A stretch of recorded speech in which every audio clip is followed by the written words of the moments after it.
வணக்கம் ஃப்ரெண்ட்ஸ், இந்த பாடலை சேலத்தில் இருந்து செல்வம் அவர்கள் தனது நண்பர் லண்டனில் உள்ள குமார் அவர்களுக்கு இந்த பாடலை சமர்ப்பணம் செய்கிறார். நாமும் அவருடன் சேர்ந்து இந்த அருமையான பாடலை கேட்போமா?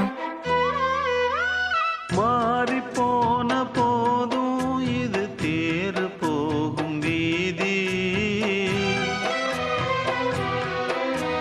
வாரி வாரி தூற்றும் இனி யாரு உனக்கு நாதி.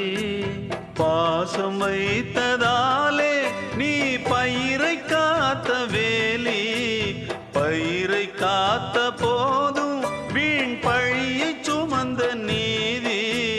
சாமி வந்து கேட்டிடுமா, வீண் பழியை தீர்த்திடுமா? விண்ணுக்கும் மண்ணுக்கும் சம்பந்தம் உண்டு